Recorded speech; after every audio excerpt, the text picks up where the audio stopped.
We survived the Loma Prieta earthquake fine. Well, I would agree, we did here in Berkeley or here in the Oakland Hills, but that earthquake was 65 miles away. And so that denial, I think, is really preventing a lot of preparedness that could go on. And I think the U.S. Geological Survey has said this is the most likely place for a magnitude 7 in Northern California, right here where we're sitting. So that is an issue that needs to be conveyed to people, and we're trying to do that. But it's an uphill battle.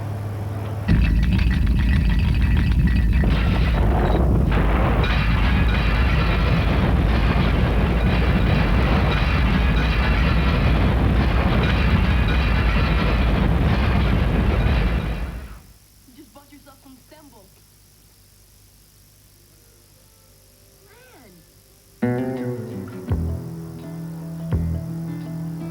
We want your business to save money. Prove it. We've cut the cost of your next new line by over a third. And our pricing packages can mean discounts on every call you make. For more ways to save money, call us now on BT Free Phone 0800 800 800. BT. We want your business. Next time, your mouth's as dry as a... Make it your first choice.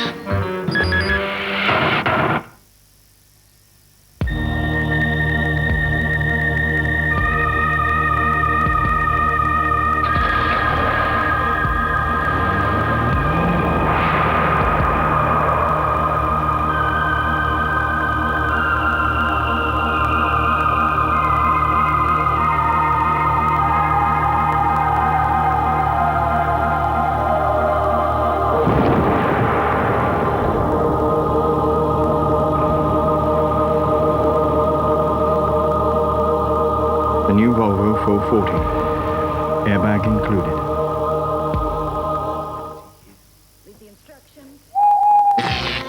Give your family a Christmas they'll never forget.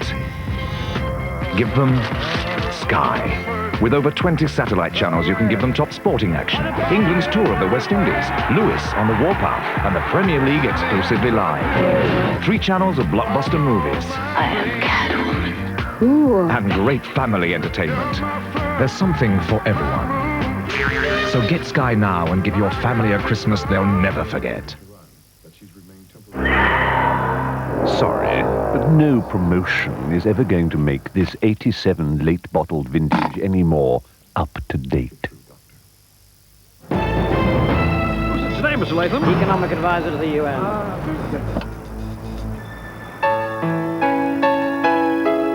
Sir, this is Dr. Ledlow.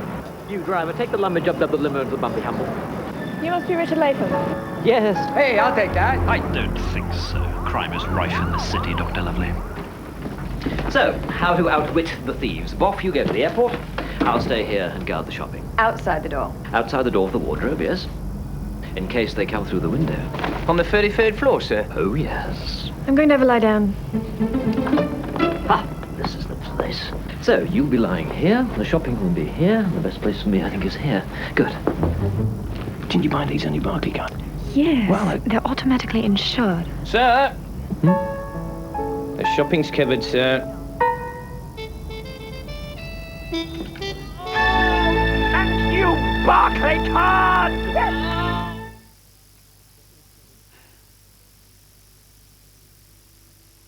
Well, very small. I remember there was this tree right outside my window.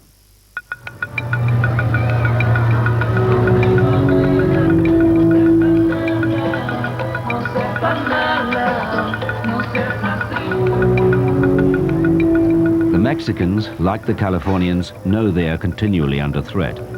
Probability studies confirm that both could face another earthquake soon. Their problem has been how to use limited resources, especially for Mexico City.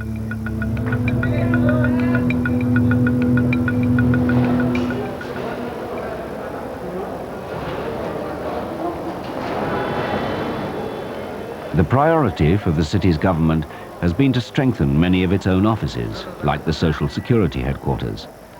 50 years ago, its designers underestimated earthquake forces.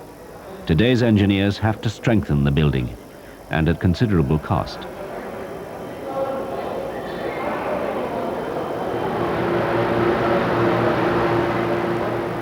Starting with the foundations, they're using a combination of techniques. The enormous columns which support the structure are being widened with concrete and given steel jackets. And a different form of energy dissipation is being used to protect the building.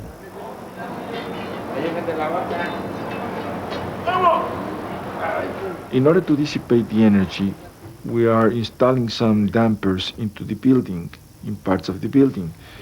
Let me show you what the dampers look like. The particular types of dampers that we're using are made out of steel plates cut in a double X, in an X shape.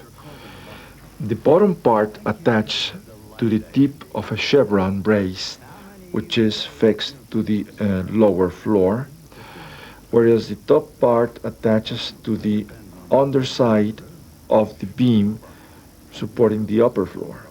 So when the upper floor moves relatively to the bottom floor, the dampers receive this type of deformation. And an earthquake shake, they dissipate the energy cycle by cycle.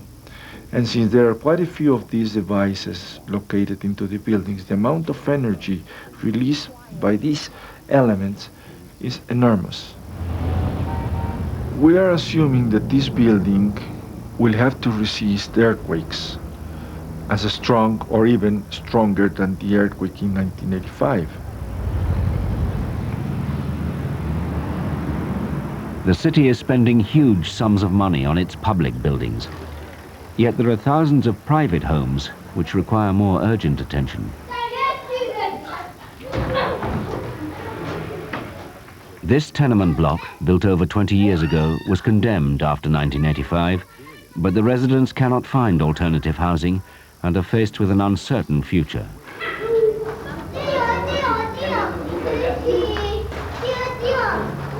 Pues aquí yo pienso que si hay otro temblor, pues la verdad se caería, ¿no? Es el temor que todos tenemos de que se venza, porque ya el edificio ya no está en factores para que se habite, ya es inhabitable el edificio, que así nos diagnosticó un ingeniero que vino a ver el edificio.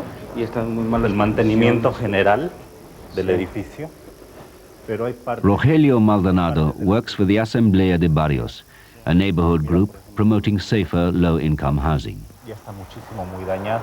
Sí, mira, ya presenta fisuras por asentamiento, ya ven esa parte que está ahí. With a consultant engineer, he advises tenants on the maintenance of their buildings and vulnerability to earthquakes.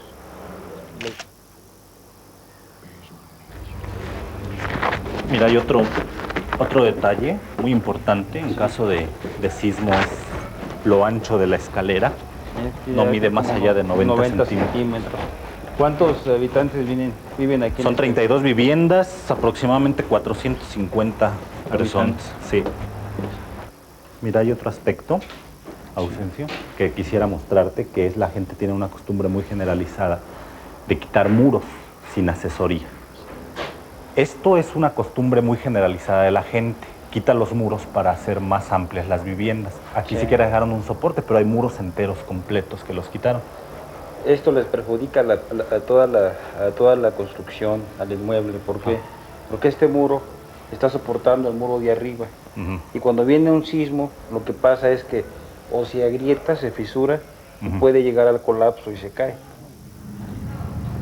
According to the scientists and the physicists, an earthquake is expected in the next 10 years, originated in an area near to Acapulco in the Pacific coast, because that area has not been active, seismically active, for quite some time.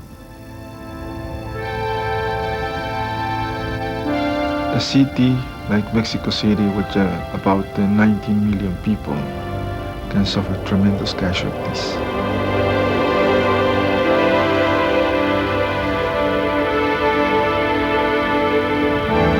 As Mexico simply cannot afford to upgrade all its damaged buildings, the authorities have turned to a more immediate, if less adequate, way to reduce earthquake deaths. The city has one advantage. Being 200 miles from the fault line, theoretically it has a 50-second warning of an earthquake. Pon atención. Escucha bien este sonido.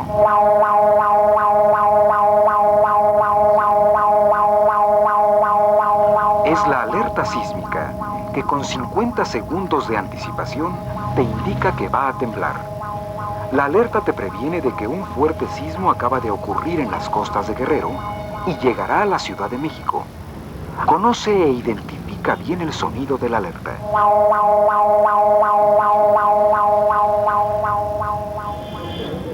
I think it is very urgent to increase earthquake awareness in Mexico City because this kind of technological development doesn't exist anywhere, so we don't have the chance to copy some others. And we have to learn from previous experiences.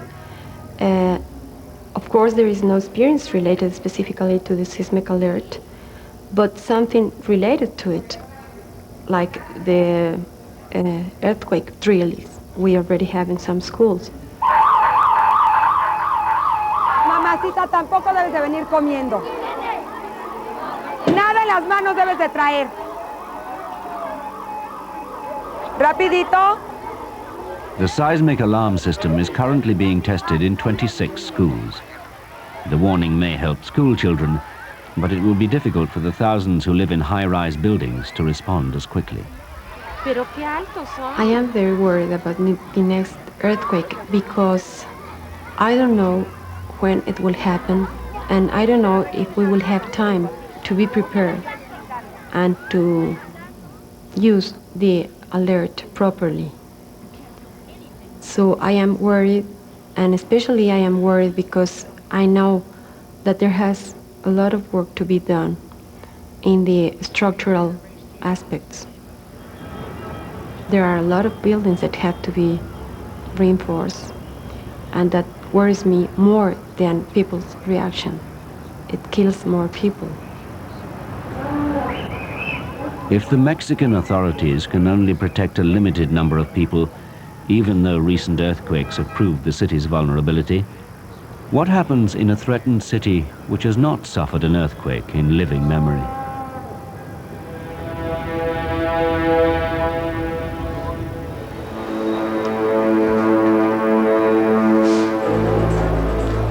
Istanbul has not experienced a major earthquake for nearly a century, and few, if any, of its citizens feel any sense of threat.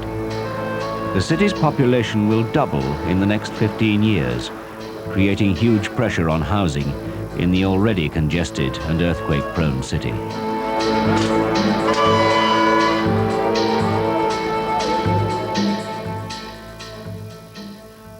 Turkey experiences 3 or 4 large earthquakes every 10 years.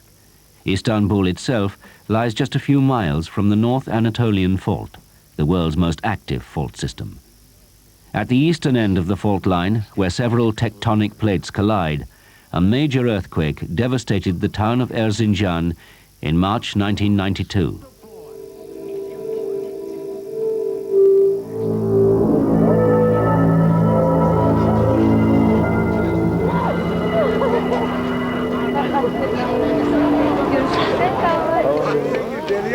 The earthquake was of magnitude 6.8. When it struck the market town, 550 people died and over 5,000 buildings were wrecked. As in Mexico, the structures which failed first were inadequately reinforced concrete blocks, this time of 3 to 6 stories. Unfortunately, the construction practices in this country leave a lot to be desired. And in most earthquake areas, one tries not to do the kinds of things that were prevalent in Erzincan.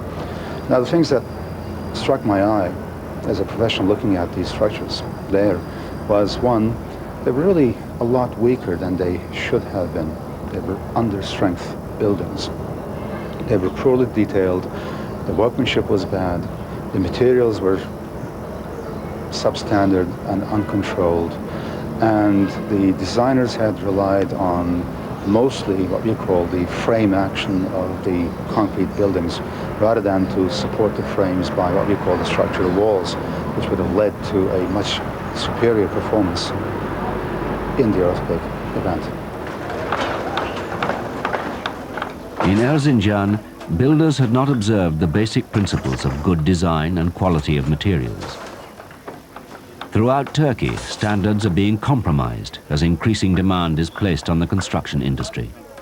Migration to cities and unplanned urban growth are key factors, especially in Istanbul. It's a city trying to keep pace with itself. Uncontrolled expansion has led to a lack of control over building standards. When you look around the existing buildings or the buildings under construction in Istanbul, you see that the technical community has really not learned the lesson that should have been derived from cases like Erzincan. The same errors, the same construction mistakes, the same architectural omissions, the same engineering errors are being committed today as one looks around at construction and at the housing stock.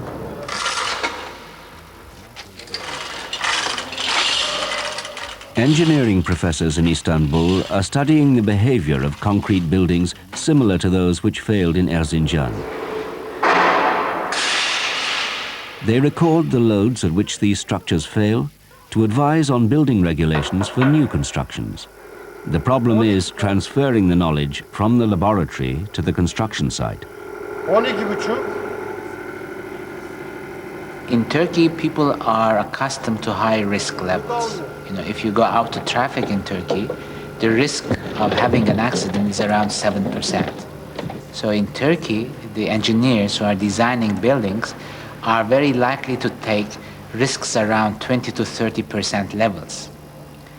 And the other issue is that we really did not have experienced any serious earthquakes in Istanbul during the last 100 years. So people who are living in Istanbul do not really have any experience related to earthquakes.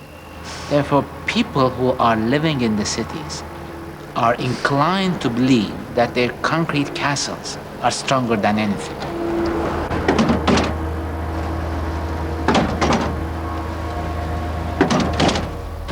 Reinforced concrete is still the method used by most builders. Quick, economical, and easy to handle, contractors can build large developments in a matter of weeks.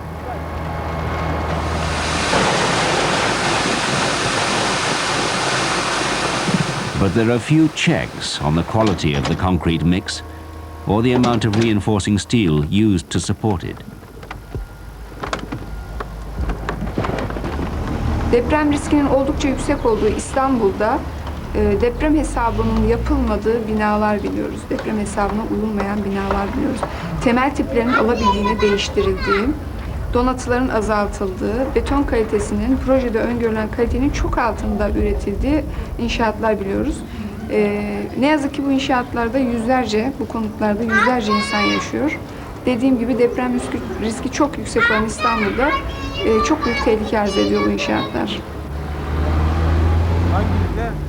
Zeytinburnu is one of hundreds of suburbs which have sprung up around Istanbul in the last few years. Here, buildings go up with alarming speed. The residents have a name for them, Ch4, meaning built overnight. They are one-story residences which are constructed illegally without planning permission or a proper blueprint. As demand increases, these sites are bought by small-scale developers who build 4 to 5-story residential blocks, still without basic earthquake engineering. They are no less dangerous than the Ch4. Bu bölgedeki binaların çoğu bir teknik elemanın denetimi olmadan yapılıyor. Bunun nedenlerinden birincisi zaten inşaatların %50'ye yakınının kaçak olması, projesinin dahi bulunmaması. Projesi olmayan bir binada bir teknik elemanı aramak zaten doğru değil. Diğer bir konuda teknik elemanların, ne yazık ki meslektaşlarımızın bu konuda son derece ciddiyetsiz olması, müteahhitlerin günlük çıkarları uğruna teknik elemanların denetimine yol vermemesi, engel olması. Bu yüzden bir teknik eleman inşaatı başından sonuna kadar denetleyemiyor.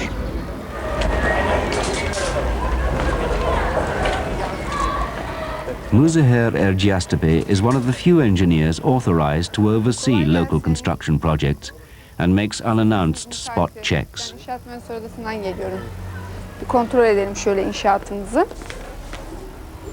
Betonu nasıl alıyorsunuz? Hazır beton mu, dökme beton mu? Yok, kendimiz yapıyoruz. Kendiniz makineyle, yapıyorsunuz. evet. Mıcır kullanmıyor musunuz? Bu kumla Mıcır mı? kullanıyoruz. Mıcırsız yapmıyoruz zaten. Kumu nereden alıyorsunuz? Kumu depodan alıyoruz mevcut. Ama Biraz kabuklu kumunuz. oradan iyisini bulamıyoruz ki zaten. Evet. Ama mıcır katıyoruz işte ancak yani. Mühendisiniz geliyor, kontrol ediyor. Mühendis Evet. görmeden betona izin Beton vermiyorsunuz. dökmüyoruz. İlla ki bir sefer uğruyor beton dökerken. Uğruyor. Ve temiri de kontrol ediyor yani. Temellerde bir değişiklik yaptınız mı? Temellerde hayır, bir değişiklik yapmadık. Şimdi burada bodrum kısmi görünüyor, bodrumun biri. Onu tam mı yaptınız, kısmi mi yaptınız? Attı mı? Ha. O ikinci bodrumu burada neyse aynısıdır. Aynısını Aynısı. uyguladınız. Üstü zaten tamdır. Evet. Zaten hepsi tamdır çünkü yetmiyordu sığınağı ve kömürlükleri. Bu işin üzerine, bu denetimsizliğin üzerine gitmeyen organlar İstanbul'da olacak bir depremden, depremin getireceklerinden sorumludur bana göre. Teknik elemanlar, yerel yönetimler, hükümetler, devlet hepsi bana göre sorumludur bu işte.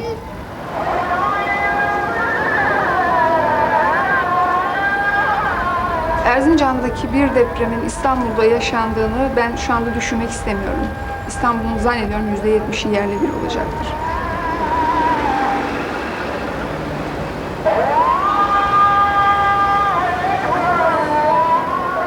With so many competing priorities, the residents of Istanbul are simply unprepared for a major earthquake.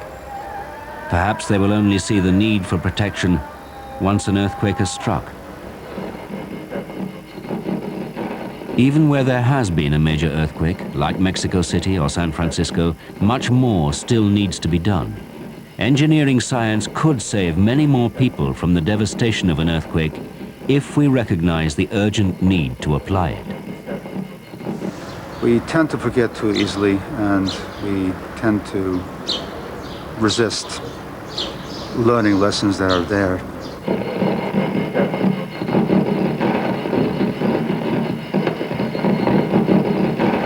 The big future is that we already know enough and we're not doing enough to implement the knowledge that we have today. To me, that's the big challenge.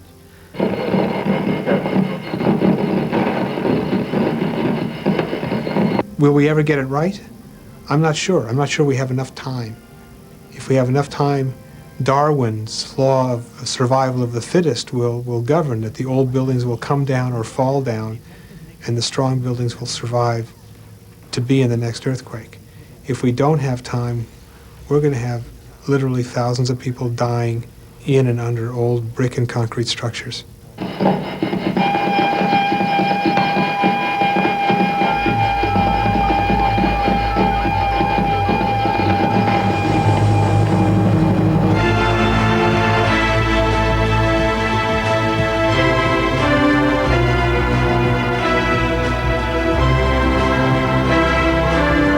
Most of the programmes from this series are available on video. For more information, please call 0532 438 283, extension 4060 or 4075 during office hours. And if you'd like more information about the Channel 4 Science Club, phone 0222 575 444, again during office hours, and please dial carefully.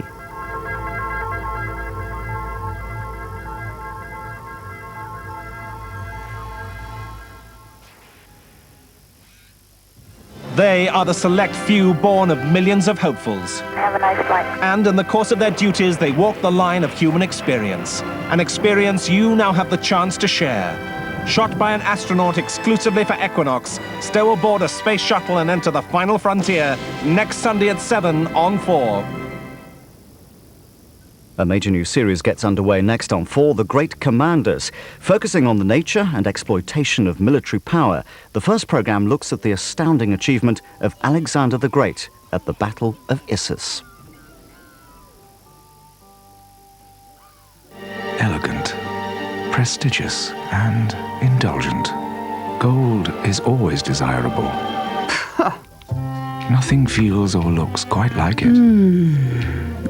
Because cushion softness and generous thickness are the hallmarks of new Andrex Gold.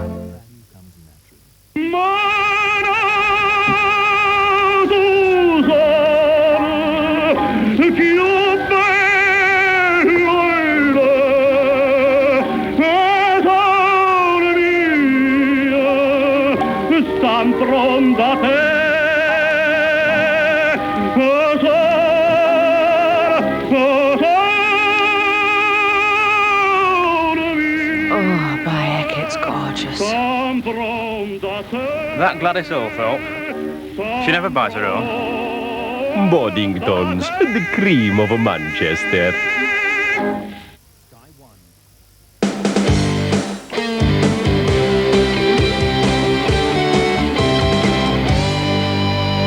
Welcome to Focus on Ford. If you like help to avoid this, and these, and these, you could do with the latest Ford audio system. The radio data system is one of the most significant advancements in car radio design. It'll automatically pick up traffic reports from the nearest radio station and even interrupt your tape or CD to give you them. There are long delays on the M25 anti-clockwise between junctions 15 And Ford's new 2008 goes even further. It can be programmed to record traffic reports, even if you're away from the car. There's thick fog on the roads this morning, especially heavy on the M1 around Sheffield. So you can plan your journey and stay ahead of the road problems. Till next time, safe motoring.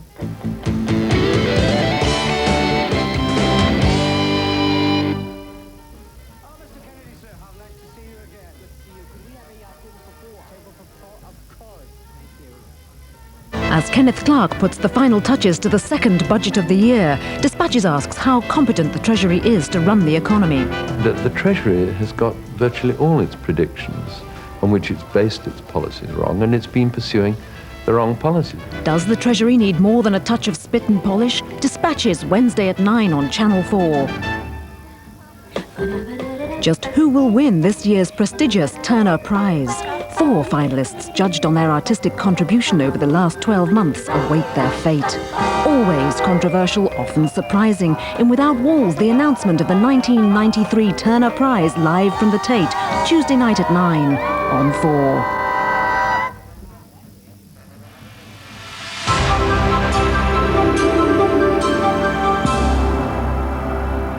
This is Channel 4, and now the first of a new series profiling the achievements of the great commanders, beginning with a man who changed the course of world history, Alexander the Great.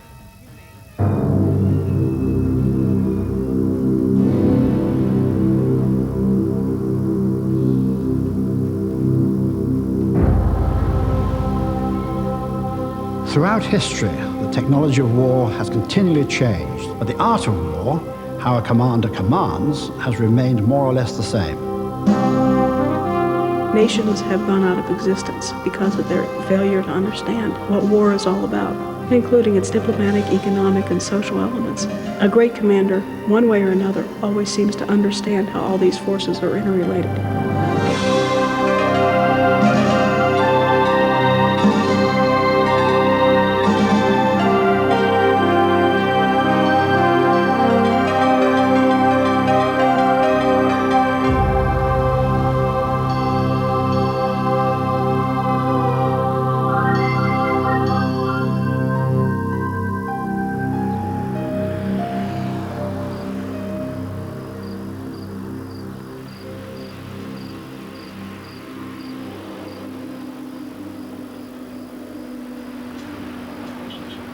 A strip of land on Turkey's Mediterranean coast. Thousands of people drive past every day without giving it a second glance.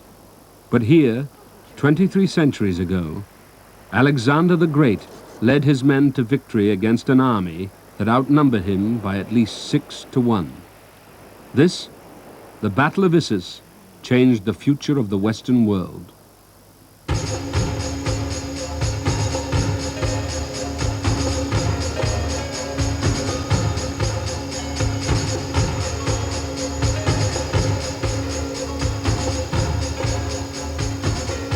Alexander of Macedonia is perhaps the greatest commander in human history. In little more than a decade, he created a vast empire, stretching from Greece through present-day Turkey, Egypt, the Middle East, Afghanistan, Pakistan, and into India.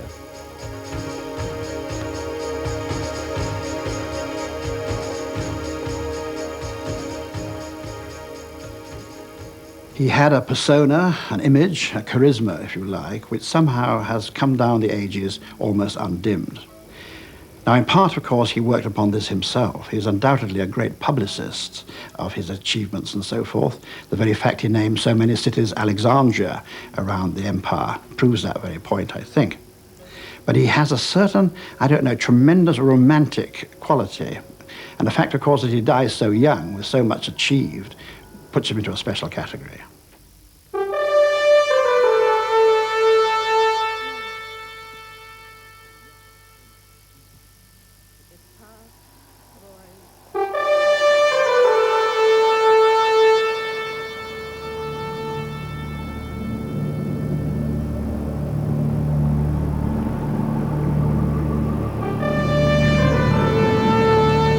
Alexander was born in 356 BC in the kingdom of Macedonia in northern Greece.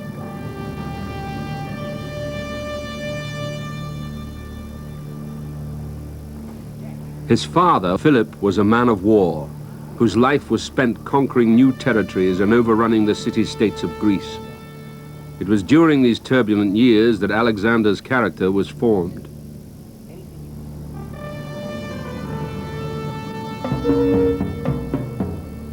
There came a day when Philip was brought a horse named Bucephalus. The king and friends went to watch the horse's trial and came to the conclusion that it was wild and quite unmanageable. But Alexander went up to Bucephalus, took hold of his bridle and turned him towards the sun, for he had noticed that the horse was shying at the shape of his own shadow in front of him. Then he vaulted safely onto its back. His father said, "My boy, you must find a kingdom big enough for your ambition. Macedonia is too small for you."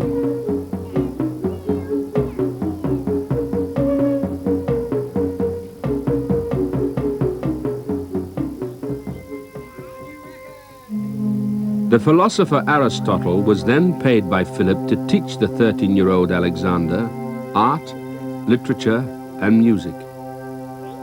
After 3 years, aged 16, he returned to the royal palace. Philip now taught his son how to fight. Alexander learnt quickly, and together they led the army in the conquest of Greece. A king such as Philip had many enemies. When Alexander was only 20, his father was assassinated. In an atmosphere of suspicion and recrimination, Alexander became the new king. He had invincible power of endurance and a keen intellect. He was brave and adventurous and hungry for fame. In arming and equipping troops, he was masterly. Noble indeed was his power of inspiring his men, of filling them with confidence. Doubtless, in the passion of the moment, Alexander sometimes erred. It is true that he took some steps towards pomp and arrogance, for after all, he was young.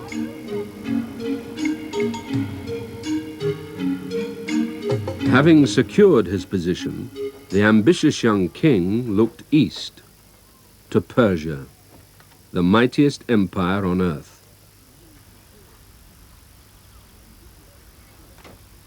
After months of preparation, he and his army of 35,000 men set out. You've got the professional soldiers, you've got the royal court, you've also got the wagons raising enormous clouds of dust, you've got the herds of animals being driven along for food, you've got the female hangers-on who attach themselves to this increasingly successful army, you've got the merchants, the traders, trying to cash in on this great economic opportunity. You've got a diverse assembly of intellectuals, experts, who are also cashing in on the gravy train. You've got the people who are measuring the roads along which they're marching. You've got an official historian, you've got poets, you've got people interested in botany who will record the various new species of plants that they come across. You've got geographers, you've got people interested in mineral wealth when they come across bitumen in Iraq. This is something which they comment on, they investigate it, they set a light to it, pour it on some poor unfortunate slave, and set it alight. When he was at leisure, his first act after rising was to sacrifice to the gods, after which he had breakfast. The rest of the day would be spent in hunting or administering justice, planning military affairs, or reading. And although at other times his company was delightful and his manner full of charm beyond that of any prince of his age, yet when he was drinking, he would sometimes become offensively arrogant, and not only give way to boasting, but also be led on by his flatterers.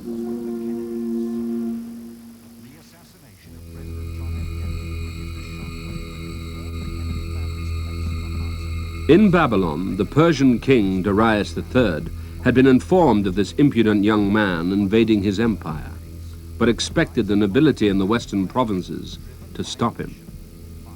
But at the river Granicus, Alexander faced the army these nobles had assembled. With courage and swiftness, he crushed it.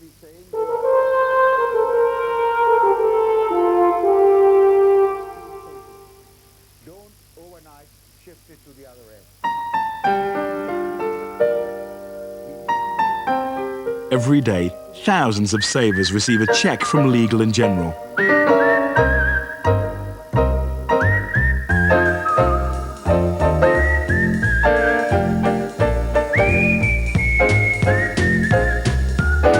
This ray of sunshine was brought to you by the big company with the umbrella. Legal & General. Trust us to deliver. Call me irresponsible, call me unreliable. Ooh, go on and call me, yeah, irresponsible. Yes, I'm unreliable, but it's undeniably true.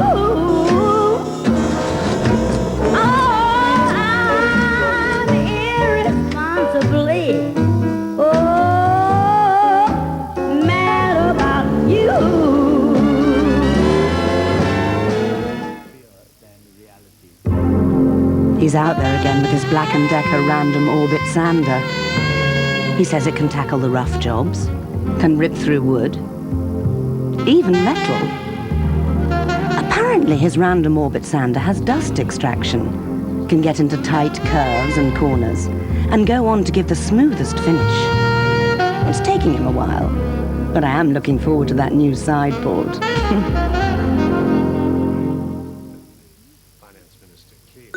I can't sleep. No, me neither. Tell me a story. A story? A poem? Sure. I wonder if one day you'll say that you care. If you say you love me madly, I'll gladly be there. Like a puppet on a string. Love is just like a Thank you for using Mercury 1-to-1, the mobile phone for every day, for everyone. After 100 years, you can now enjoy John Smith's draft in a can. It's got a widget for that just served by the landlord taste. So? Oh, I'm not doing this. What, don't you like the beer? Well, I like the beer, it's just not my material. It's degrading. Jack! I'm sorry, I am not prepared to compromise my hard man of comedy image. I mean, why should I? widget. It's got a widget. A lovely widget. A widget it has got. Widget.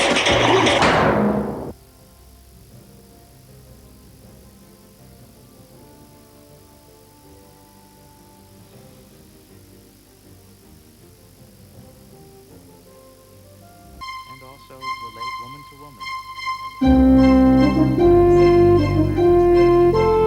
Next Sunday's Great Commander at 8 is Julius Caesar.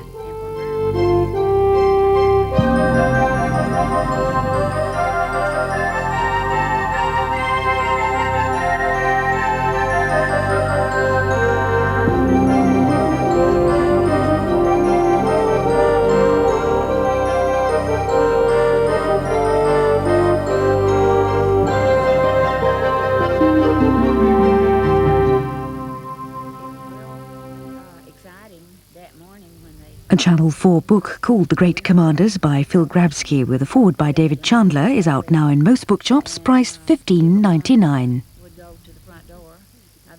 Towards the end of 1979, people began to worry. Young men started going down with illnesses doctors couldn't cure. It was the beginning of the plague, the beginning of the discovery of AIDS, a disease that shocked the medical profession and cast a shadow of fear over the world, destroying thousands of young lives. The four-part story of a disease that has changed the way we live, The Plague, begins Thursday at 9 on Channel 4. Next tonight, Baroness Warnock returns to a kilty buoy in the Scottish Highlands to recall a romantic encounter in Snapshots.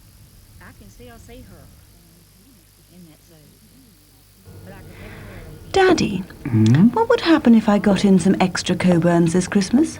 I think you can rest assured your friends will be cock-a-hoop.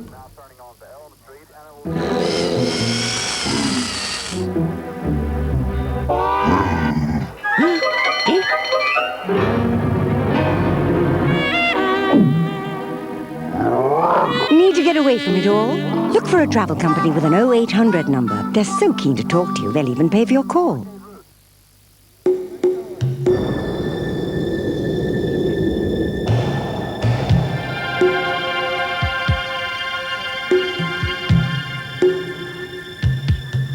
If you really want to revive yourself after a tough day, there's something you should try.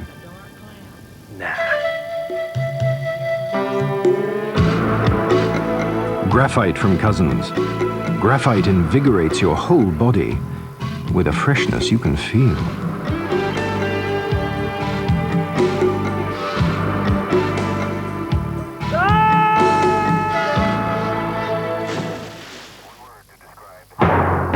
Scaled it, jumped it, skied it, surfed it.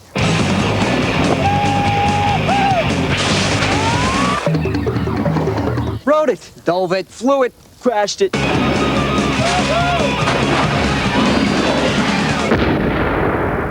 Never slammed it, never guzzled it. New Pepsi Max. Maximum cola taste and no sugar.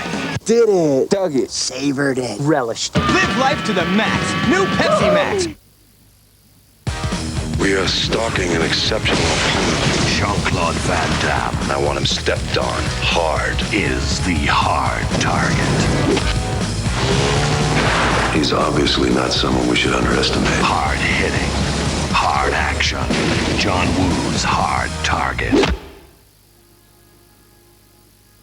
Then when they had the funeral procession, we all just In a land where people believe in miracles, a married couple are desperate. Well, I want a baby as much as you do, but once you start giving into superstition... I thought you didn't believe in miracles. All you need to do is believe. James Wilby stars in Immaculate Conception, Tuesday at 10:35 on Channel 4. Now, cherished memories frozen in a snapshot of time and place amongst the Scottish Highlands.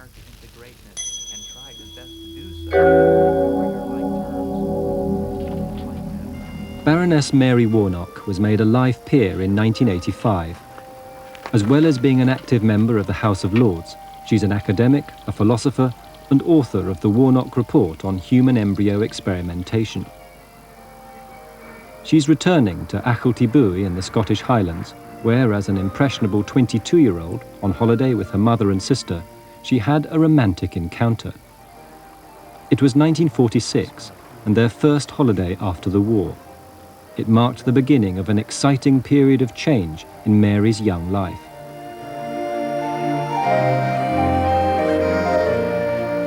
I first came here slightly more than 45 years ago, and I've only ever had one holiday here, but I think of it as an incredibly important part of my life, as a matter of fact. I had always heard about Achildebury because my mother and father used to come here for fishing holidays until my father died, which was in 1923, the year before I was born.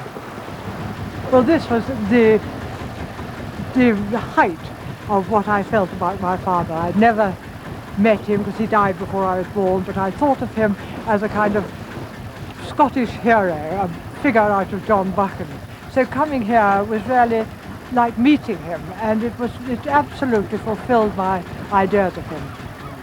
I think I'd always imagined this as the most romantic, wonderful place because my mother had such tremendous memories of it. But when we got here, I just felt amazing that I was on a different planet altogether.